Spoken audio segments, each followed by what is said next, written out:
CCE પરીક્ષાની તૈયારીમાં સૌનું સ્વાગત છે. અંગ્રેજી ગ્રામર ઘણા ઉમેદવારો માટે એક મોટો પડકાર હોય છે. સાચી વાત છે. પણ સાચી સમજથી એને સરળ બનાવી શકાય છે. આજે આપણે હિતેશ સારથીમાંથી અંગ્રેજીનો પાયાનો પણ સૌથી અગત્યનો ટોપિક શીખીશું. બિલકુલ. આજે આપણે આર્ટિકલ્સ એટલે કે એ, એન અને ધ એના ઉપયોગને ઊંડાણપૂર્વક સમજીશું. સીસીઈ પરીક્ષામાં fill in the blanks, error detection અને સેન્ટેન્સ કરેક્શન જેવા વિભાગોમાં આમાંથી પ્રશ્નો અચૂક પૂછાય છે. હા, અને નિયમો ગોખવાને બદલે એની પાછળનું લોજિક સમજવું જરૂરી છે. બરાબર, એ જ મહત્વનું છે. તો ચાલો આ આર્ટિકલ્સના કોડને ક્રેક કરીએ. આપણે એકદમ શરૂઆતથી શરૂ કરીશું. સૌથી પહેલા ઇનડેફિનેટ આર્ટિકલ્સ એટલે કે એ અને એન. હા, ચાલો પહેલા એ સમજીએ કે આને ઇનડેફિનેટ એટલે કે અચોક્કસ કેમ કહેવાય છે. જ્યારે આપણે કોઈ એવી વસ્તુ કે વ્યક્તિની વાત કરતા હોઈએ જે સામાન્ય હોય, કોઈ પણ એક, પણ ચોક્કસ નહીં, ત્યારે એ અથવા એનનો ઉપયોગ થાય છે. એટલે કે એક રાજા હતો એમ કહીએ તો અ કિંગ આવે, કારણ કે આપણે કોઈ પણ એક રાજાની વાત કરી રહ્યા છીએ. એકદમ, કોઈ ચોક્કસ રાજાની નહીં. બરાબર. એ જ રીતે મને એક પેન આપો એટલે ગીવ મી અ પેન. કોઈ પણ પેન ચાલશે. એકદમ સાચું.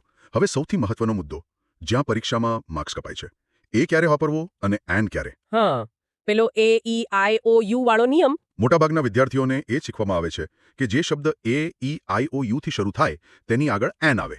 પણ આ નિયમ અધૂરો છે અને ભૂલ ભરેલો પણ. એક મિનિટ, તમે એમ કહો છો કે આપણે જે નિયમ આખી સ્કૂલ લાઈફમાં શીખ્યા છીએ એ ખોટો છે કે ખાલી અક્ષરો જોવાના? આ તો મોટી વાત છે. ખોટો નથી, પણ અધૂરો છે. સાચો નિયમ અક્ષર એટલે કે લેટર પર નહીં, પણ તેના ઉચ્ચાર એટલે કે પ્રોનાઉન્સિએશન પર આધાર રાખે છે. ઓકે, ઉચ્ચાર પર. હા, અને નિયમ બહુ સરળ છે. જો કોઈ શબ્દનો ઉચ્ચાર ગુજરાતી સ્વર અ, આ, ઈ, ઉ, એ, ઓ થી શરૂ થતો હોય તો તેની આગળ એન આવે, ભલે પછી એની શરૂઆત કોઈ પણ અક્ષરથી થતી હોય. પહેલો અક્ષર નહીં, પણ તેનો પહેલો અવાજ સાંભળવાનો છે. બરાબર. ચાલો આને એક ઉદાહરણથી સમજીએ, જે ગુજરાતી વિદ્યાર્થીઓ વારંવાર ખોટું કરે છે. ચોક્કસ. શબ્દ છે યુરોપિયન યુનિવર્સિટી.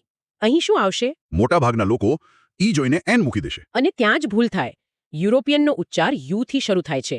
ય એ ગુજરાતી વ્યંજન છે, સ્વર નથી. એટલે સાચો જવાબ છે અ યુરોપિયન યુનિવર્સિટી. સમજાઈ ગયું. અને આનાથી ઉલટું પણ થતું હશે ને, જ્યાં અક્ષર વ્યંજન હોય પણ અવાજ સ્વરનો હોય. બરાબર પકડ્યું. જેમ કે ઓનેસ્ટ મેન, અહીં શબ્દ એચ થી શરૂ થાય છે જે વ્યંજન છે, પણ એનો ઉચ્ચાર તો ઓનેસ્ટ થાય છે. બરાબર. ઓ એ ગુજરાતી સ્વર છે એટલે અહીં એન ઓનેસ્ટ મેન સાચું છે. તેવી જ રીતે એન આર, એન એર અને એન એલએલબી. એલએલબી? હા, કારણ કે એલએલબી નો ઉચ્ચાર એલએલબી થાય છે, એ થી શરૂ થાય છે. આ તો ખરેખર બધું કન્ફ્યુઝન દૂર થઈ ગયું. ચાલો આ નિયમની પ્રેક્ટિસ માટે કેટલાક વાક્યો જોઈએ. હું બોલું છું. પહેલું વાક્ય, he is unusual man. Unusual ઉચ્ચાર અ થી થાય છે. અ સ્વર છે એટલે એન અનયુઝ્યુઅલ મેન. એકદમ સાચું. An unusual man. બીજું વાક્ય, this is one way street. અહીં ઓ છે પણ ઉચ્ચાર વન થાય છે. વ વ્યંજન છે એટલે a one way street. Perfect. અને ત્રીજું, my brother is MP. MP નો ઉચ્ચાર એમપી થાય છે, એ થી. ઓ હા, એટલે એનએમપી આવશે. બરાબર. હવે સીસીઈ પરીક્ષામાં આના પરથી કેવા પ્રશ્નો બને? ધારો કે એરર ડિટેક્શનનો પ્રશ્ન છે. My uncle A is a honest man B and works very hard. C no error. D. અહીં ભૂલ તરત પકડાઈ જવી જોઈએ. ભાગ બી માં એ ઓનેસ્ટ મેન લખ્યું છે, જે ખોટું છે. હા, આપણે હમણાં જ ચર્ચા કરી. ઓનેસ્ટનો ઉચ્ચાર ઓ થી થાય છે, જે સ્વર છે, તેથી ત્યાં એ નહીં પણ એન આવવું જોઈએ. જવાબ છે બી. બરાબર. તો એ અને એન નું નિયમ સ્પષ્ટ છે. અક્ષર નહીં, અવાજ જુઓ. હવે જ્યારે કોઈ ચોક્કસ વસ્તુની વાત હોય ત્યારે શું? ત્યાં જ ધની એન્ટ્રી થતી હશે, ખરું ને? એકદમ. ધ ને ડેફિનેટ આર્ટિકલ કહેવાય છે કારણ કે તે કોઈ નિશ્ચિત કે ચોક્કસ વસ્તુ બતાવે છે. ધને એક સ્પોટલાઇટની જેમ વિચારો. સ્પોટલાઇટ રસપ્રદ છે. હા, જ્યારે આપણે ધ વાપરીએ છીએ ત્યારે આપણે વાતચીતમાં પહેલેથી જ હાજર કોઈ ચોક્કસ વસ્તુ પર સ્પોટલાઇટ નાખી રહ્યા છીએ. સાંભળનાર અને બોલનાર બંને જાણે છે કે કઈ વસ્તુની વાત થઈ રહી છે. આ સ્પોટલાઇટ વાળો વિચાર ખૂબ સરસ છે. જેમ કે હું કહું, આઈ સો અ ડોગ. મેં એક કૂતરો જોયો, કોઈ પણ એક. બરાબર. પણ પછી હું કહું, ધ ડોગ વોઝ બાર્કિંગ, તો અહીં ધ નો મતલબ એ જ કૂતરો જેની મેં હમણાં વાત કરી. હવે એ ચોક્કસ બની ગયો. બરાબર. આ સિવાય ધના કેટલાક ચોક્કસ નિયમો છે જે પરીક્ષા માટે ખૂબ જ મહત્વના છે. પહેલો નિયમ, દુનિયામાં જે વસ્તુઓ અજોડ છે, એક જ છે, તેની આગળ હંમેશા ધ આવે છે. જેમ કે નદીઓ, પર્વતો, હા, નદીઓ, પર્વતમાળાઓ, મહાસાગરો, રણ, ગ્રહો, તારાઓ અને ધાર્મિક ગ્રંથો. અહીં એક પ્રશ્ન થાય છે. તમે કહ્યું ધ હિમાલયાઝ, જે પર્વતમાળા છે, પણ માઉન્ટ એવરેસ્ટ તો એક જ શિખર છે, તો તેની આગળ ધ માઉન્ટ એવરેસ્ટ કેમ નથી આવતું? ખૂબ જ સારો પ્રશ્ન. આ જ એક્ઝામ ટ્રિક છે. નિયમ એવો છે કે પર્વતમાળાઓ એટલે કે માઉન્ટેન રેન્જીસ ના નામની આગળ ધ આવે છે. ઓકે. પણ કોઈ એકલ દોકલ શિખર, સિંગલ પીક ના નામની આગળ આર્ટિકલ નથી આવતો. એટલે ધ હિમાલયાઝ સાચું છે, પણ માઉન્ટ એવરેસ્ટ જ આવે, ધ માઉન્ટ એવરેસ્ટ નહીં. આ તો ખૂબ જ મહત્વની સ્પષ્ટતા છે. એવી જ રીતે દેશોના નામમાં પણ કંઈક છે ને. સામાન્ય રીતે દેશોના નામની આગળ ધ નથી આવતું, જેમ કે ઇન્ડિયા, અમેરિકા. પણ જે દેશોના નામમાં રિપબ્લિક, કિંગડમ, સ્ટેટ્સ જેવા શબ્દો હોય તેમની આગળ ધ આવે છે, જેમ કે the United states of America. બરાબર. હવે બીજા નિયમ પર આવીએ. મેં સાંભળ્યું છે કે વિશેષણ એટલે કે એડજેક્ટિવની આગળ પણ ધ લાગે છે. જ્યારે કોઈ વિશેષણનો ઉપયોગ આખા વર્ગ કે સમૂહનું પ્રતિનિધિત્વ કરવા માટે થાય ત્યારે તેની આગળ ધ લાગે છે. ઉદાહરણ તરીકે જેમ કે રિચ શુડ હેલ્પ પુઅર. અહીં રિચ એટલે કોઈ એક અમીર વ્યક્તિ નહીં, પણ બધા જ અમીર લોકો, અને પુઅર એટલે બધા જ ગરીબ લોકો. એટલે વાક્ય બનશે the rich should help the poor. એકદમ સાચું. એ જ રીતે the sincere, the helpless, the brave. અને ત્રીજો નિયમ પેલો ડબલ કમ્પેરિઝન વાળો, જેટલું વધારે તેટલું વધારે. ચોક્કસ. એ પરીક્ષામાં વારંવાર પૂછાય છે. જ્યારે વાક્યમાં જેમ જેમ આમ થાય તેમ તેમ તેમ થાય એવો ભાવ હોય ત્યારે બંનેની આગળ ધ લાગે છે. જેમ કે higher you go, colder it is. જેટલું ઊંચે તમે જાઓ તેટલી ઠંડી વધે. બરાબર. અહીં બંને જગ્યાએ ધ આવશે. The higher you go, the colder it is. બીજું ઉદાહરણ, the more you read, the more you learn. Gujarati વિદ્યાર્થીઓ અહીંયા જ ભૂલ કરે છે. આપણે ગુજરાતીમાં આવી રીતે વાત નથી કરતા, એટલે અંગ્રેજીમાં ધ મૂકવાનું ભૂલી જાય છે. જેમ કે ગંગા પવિત્ર નદી છે, આનું અંગ્રેજી સીધું ગંગા ઇઝ સિક્રેટ રિવર એમ કરી દેવાય. અને એ જ ભૂલ છે. સાચું વાક્ય છે the Ganga is a secret river. કેમ? કારણ કે ગંગા એક ચોક્કસ નદી છે એટલે ધ લાગશે, અને સિક્રેટ રિવર તેની એક સામાન્ય ઓળખ છે એટલે ત્યાં એ લાગશે. સરસ. ચાલો હવે આ નિયમોની CCE પેટર્ન પ્રમાણે પ્રેક્ટિસ કરીએ. પહેલો પ્રશ્ન, Ganga is a secret river but Yamuna is more polluted. અહીં ગંગા અને યમુના બંને ચોક્કસ નદીઓ છે. એટલે બંનેની આગળ ધ આવશે. હા, the Ganga but the Yamuna. બરાબર. બીજો પ્રશ્ન, સેન્ટેન્સ કરેક્શનનો. More he gets, more he wants. આ વાક્યને સુધારો. આપેલો ડબલ કમ્પેરિઝનનો નિયમ છે. જેટલું વધારે મળે તેટલી વધારે ઈચ્છા થાય. એટલે the more he gets, the more he wants. બરાબર. અને ત્રીજો, rich should not look down upon poor in the society. No error D.